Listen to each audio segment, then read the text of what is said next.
Matahari sudah tidak terasa menyengat lagi. Bahkan bisa dibilang cuaca siang menjelang sore ini sedikit mendung.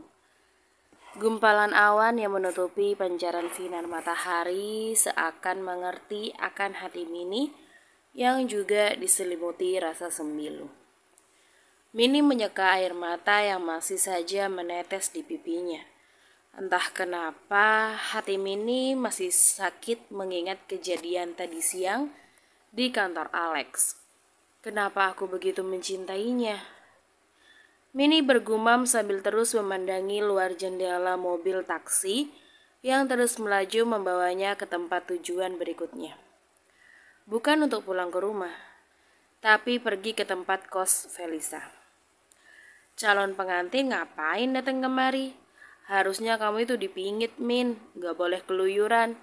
Reaksi pertama Felicia saat Mini mengetuk pintu kamar kosnya. Mini tidak peduli. Ia tetap menyelonong masuk dan mengabaikan ocehan Felicia kepadanya. Jangan bilang kamu gak pernah menginginkan pernikahan ini, Min. Selidik Felicia yang mengikuti Mini duduk di kasur miliknya. Memang, jawab Mini dengan enteng. Terus, kenapa kamu mau menikah, Mini? Saut Felicia gemas. Aku dipaksa. Kamu itu jangan bego deh jadi perempuan.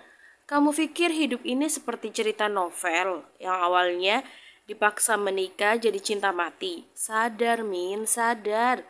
Hidup gak semudah itu, protes Felicia. Mini menghela nafas. Ia juga bingung harus bagaimana. Kabur bukanlah ide yang baik. Boy maupun Fernando pasti bisa menemukannya cepat atau lambat. Kalau Mini meneruskan pernikahan ini, sama saja dia menyerahkan hidupnya kepada orang yang sama sekali tidak dicintainya. Syah, bentar. Biska telepon nih. Felicia menghentikan ucapan Mini dan menerima telepon dari Biska. Raut wajah Felicia berubah serius. Sesekali ia melirik Mini. Mini tidak mengerti. Dahinya mengernyit melihat ekspresi serius di wajah Felicia. Setelah Felicia mematikan panggilannya, Mini baru membuka suara. Tumben Biska telepon kamu. Ayo, kalian ada hubungan apa? Goda Mini. Enak aja. Aku lagi PDKT sama Dr. Giorgio tahu. Serius? Tanya Mini tak yakin. Felicia mengangguk malu. Tapi kemudian pesan dari Biska membuatnya kembali tersadar. Lupakan urusanku dengan Dr. Giorgio. Sekarang yang lebih penting adalah kamu. Biska bilang kalau anak buah Fernando mendatangi rumah Biska dan menggeledahnya bahkan sampai membuat kerusakan untuk mencari kamu. Mereka juga mendatangi rumah sakit kita dan membuat keributan untuk mencari keberadaan kamu, Min. Ucap Felicia menyampaikan apa yang tadi Biska katakan. Tapi kenapa tadi Biska nggak langsung ngomong ke aku? Tanya Mini heran. Biska sedang diawasi oleh Fernando. Fernando sendiri yang mendatangi Biska di rumah sakit tempat kerjanya. Makanya Biska pura-pura tanya ke aku apa kamu ada di sini apa enggak. Tapi kamu nggak jawab apapun kan tadi? Aku nggak jawab, tapi Biska yang bicara seolah-olah aku menjawab semua pertanyaannya. Terang Felicia. Mini manggut-manggut. Mini tahu Biska tidak menghubunginya karena Mini sengaja menonaktifkan ponselnya. Mini, aku dukung kalau kamu mau batalin pernikahan kamu. Tapi kamu jangan sampai melibatkan orang lain. Felicia memegang pundak Mini dan menatap wajah gadis yang selama 3 tahun ini menjadi rekan kerjanya. Aku tahu, tidak seharusnya aku datang kemari, lirih Mini. Maaf sudah merepotkanmu dan membuatmu terlibat dalam masalahku. Bukan itu maksudku, Min. Belum sempat Felicia melanjutkan kata-katanya, sebuah pesan masuk di ponsel Felicia membuat matanya terbelalak lebar. Mini, calon suamimu menuju kemari, pekik Felicia sambil menunjukkan sebuah pesan singkat dari Biska. Suruh Mini segera pergi. Fernando mendapat kabar kalau anak buahnya mendapatkan informasi Mini turun dari taksi di sekitar kosan kamu. Setelah membaca pesan dari Biska, Mini bergegas meninggalkan kamar Felicia. Tapi sebelumnya Minnie meminjam baju Felicia dan berganti pakaian agar tidak ada yang mengenalinya. Tak lupa Minnie juga memakai masker kesehatan untuk menutupi sebagian wajahnya. Minnie berjalan cepat melewati gang sempit berpaving sesuai arahan Felicia. Gang itu merupakan gang tikus yang hanya bisa dilalui pejalan kaki dan tembus sampai ke jalan raya. Setelah memastikan kanan dan kirinya aman, Minnie berjalan cepat memasuki sebuah salon kecantikan. Kenapa salon? Setidaknya, jika Fernando menemukannya saat ini, dia bisa beralasan sedang melakukan perawatan tubuh sebelum menikah. Mau ambil paket yang mana, Mbak, jadinya? Pegawai salon akhirnya menanyakan ulang kepada Minnie karena Minnie malah melamun sambil memegang brosur di tangannya yang berisi paket perawatan tubuh calon pengantin. Maaf Mbak, kayaknya nggak jadi ambil paket ini deh. Sudah sore takutnya nggak keburu, saya dilulur aja. Minnie meletakkan kembali brosur itu di atas meja. Pegawai salon mengangguk dan mengajak Minnie untuk masuk ke dalam ruangan khusus. Melakukan perawatan seperti yang Minnie minta. Lumayan lama Minnie berada di dalam salon kecantikan itu. Minnie bahkan sengaja meminta sekalian dirias agar tampilan cantik dan segar. Bukan riasan tebal, hanya polesan tipis dengan sentuhan blush on dan lipstick warna pink muda di wajahnya yang cukup untuk membuat penampilan Minnie tampak berbeda malam ini. Apalagi gaun yang dipinjamnya dari Felicia membuat Minnie tampil lebih feminim dan anggun. Minnie melirik jam yang tergantung di dinding salon. Sudah jam 7 malam dan tanda-tanda Fernando datang tidak terlihat. Sepertinya Fernando tidak menemukanku di sini, gumam Minnie lega. Dilihatnya kembali pantulan wajahnya pada cermin besar di hadapannya. Untuk siapakah Minnie merias dirinya malam ini? Untuk Fernando? Minnie menggelengkan kepalanya cepat. Tidak mungkin dia berdandan untuk menyenangkan calon suaminya yang bahkan sama sekali tidak dicintainya. Minnie mengambil liontin dari dalam kotak kecil yang ada di tasnya. Liontin peninggalan almarhum ibunya selalu ia simpan dengan baik.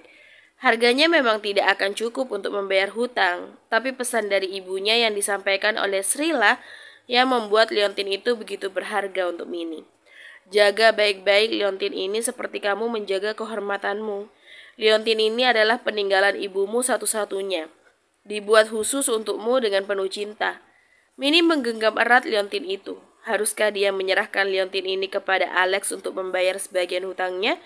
Atau haruskah dia menyerahkan dirinya?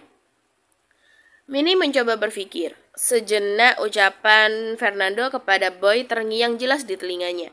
Bahwa Fernando menginginkannya karena dirinya masih suci. Kalau Fernando tahu aku sudah tidak suci lagi, dia pasti akan membatalkan pernikahan ini. Tapi bukankah sama saja aku menjual diriku? Minnie semakin bingung. Bahkan saat dirinya berada di dalam mobil taksi pun, Minnie masih berperang dengan batinnya. Haruskah dia mendatangi Alex atau pulang ke rumahnya? Minnie tersenyum saat teringat kalau Alex malam ini diundang Enzi untuk datang ke rumah model cantik itu. Tapi sesaat kemudian senyum itu ditarik saat mengingat kalau malam ini Alex pasti akan menghabiskan malam dengan Enzi. Minnie menghela nafas berat. Setidaknya aku sudah datang. Kalau Tuan Alex tidak ada, ya bukan salahku kan? Minnie akhirnya meminta sopir taksi untuk menuju ke apartemen milik Alex. Minnie sampai di apartemen milik Alex 1 jam kemudian. Jantungnya berdegup kencang saat dirinya sudah berada di depan pintu apartemen yang tertutup rapat itu. Alex membuka pintu saat mendengar sebuah ketukan berulang kali dari pintu apartemen miliknya. Alex terpana ketika melihat Minnie sudah berdiri di hadapannya memakai gaun dan berhias diri. Sangat berbeda pada saat pertama kali mereka bertemu. Minnie, kau datang, ucap Alex.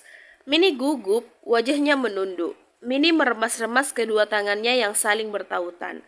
Kenapa Tuan Alex ada di apartemennya? Bukankah seharusnya dia sedang bersama Enzi?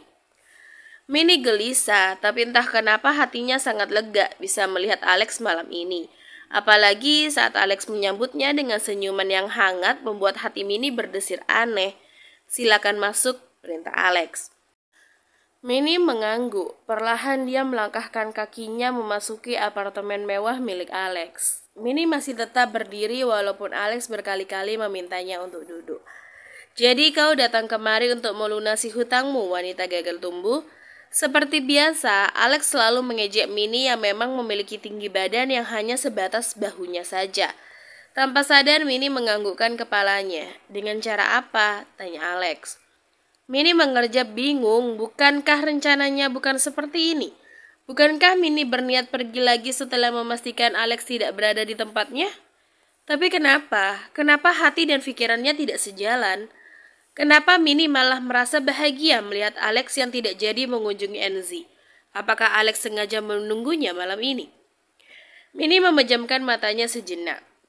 Sudah sampai di sini, tidak mungkin dia akan kembali lagi. Mungkin saja jika Mini keluar, Fernando akan menangkapnya dan pernikahannya besok akan terjadi. Atau mungkin malam ini Mini tidak akan lepas dari Fernando dan Fernando akan melakukan apa yang menjadi ancamannya kepada Mini.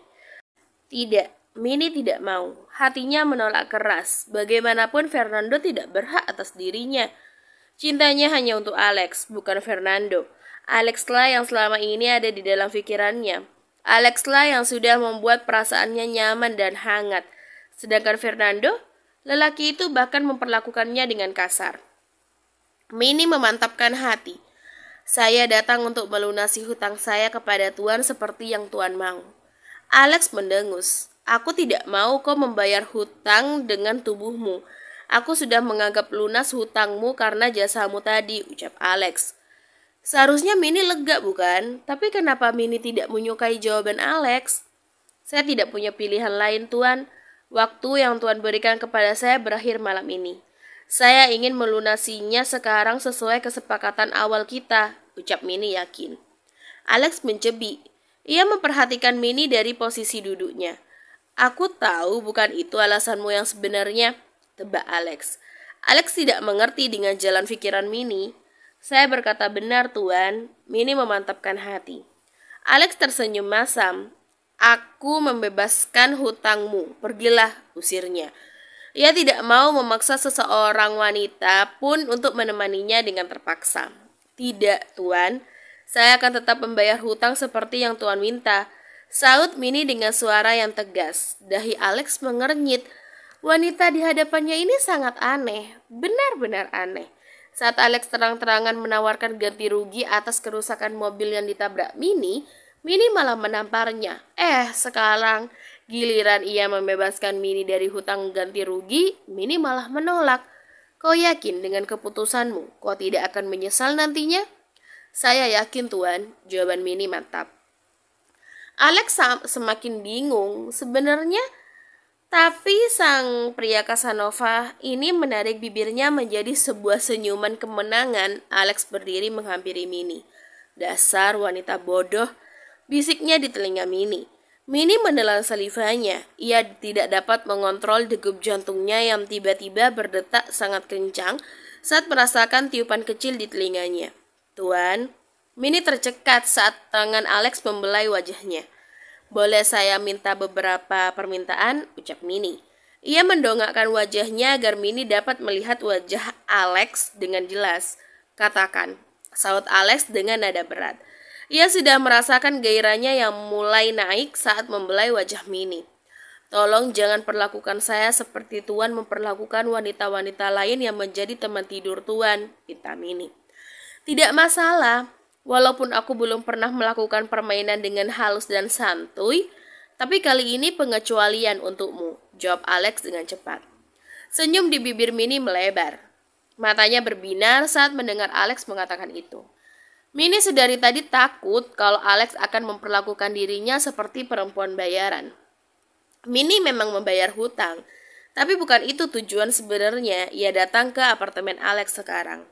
Satu lagi, Tuan, bisakah Tuan memanggil saya sayang dan malam ini berbicara dengan bahasa santai, bukan resmi? Entah kenapa Mini berani menanyakan hal konyol seperti ini. Kau tidak tahu diri ya? Kalau Tuan tidak mau, saya akan pergi sekarang juga. Mini pura-pura merajuk dan berjalan menuju pintu. Mini, panggil Alex. Mini tidak bergeming. Ia akan menarik handle pintu. Sayang, Mini tersenyum. Tangan yang sudah memegang handle pintu itu diturunkannya kembali. Kamu mau kemana? Alex mendekati Mini dan memeluknya dari belakang, menghirup aroma wangi di tubuh Mini. Boleh aku memanggilmu Mas? Pinta Mini lagi. Ia sedang menahan diri untuk tidak lepas kendali saat ini. Panggil Kakanda juga boleh sayang, ucap Alex dengan lembut. Mini tersipu malu, wajahnya memanas. Ada desiran-desiran aneh yang menjalar di tubuhnya. Mini membalikkan badan dan melepaskan pelukan Alex di pinggangnya. Kemudian Mini berjalan masuk ke dalam apartemen semakin dalam dan diikuti oleh langkah kaki Alex. Kamar mana yang mau kita pakai, Mas? Tanya Mini. Ada 2 pintu kamar di sana. Aku baru tahu, ternyata kamu tidak sepolos yang kukira, decak Alex. Mini tersenyum getir. Biarlah Alex menganggap dirinya seperti apa. Mini hanya ingin memberikan apa yang dia miliki kepada seseorang yang ia cintai, bukan Fernando, yang besok akan menjadi suaminya. Malam ini aku milikmu, Mas, jawab Mini. Lalu dia membuka pintu kamar di hadapannya dan ternyata benar itu adalah kamarnya Alex. Mini masuk tanpa minta izin. Diletakkannya tas kecil yang ia bawa di atas sofa kamar. Sekali kamu masuk ke kamar ini, aku tidak akan membiarkanmu keluar tanpa melakukan apapun. Mini melepaskan liontin peninggalan dari almarhumah ibunya. Maafkan Mini, Mah. Mini melakukan ini sebelum Mini menikah. Mini menyelipkan liontin di ujung tempat tidur di bawah sandaran tempat tidur Alex. Dipandanginya wajah Alex yang terlelap karena panjangnya kegiatan yang mereka lakukan semalam. Dibelainya wajah Alex dengan tangan kanannya. Aku tidak akan pernah menikah dengan orang lain karena aku mencintaimu, cogan debt kolektorku, ucap Mini dengan lirih. Air matanya mengalir. Setelah hari ini, Mini tidak akan berurusan lagi dengan Alex, lelaki yang telah mengobrak-ngabrik hatinya, lelaki yang telah berhasil masuk ke dalam relung jiwanya yang terdalam.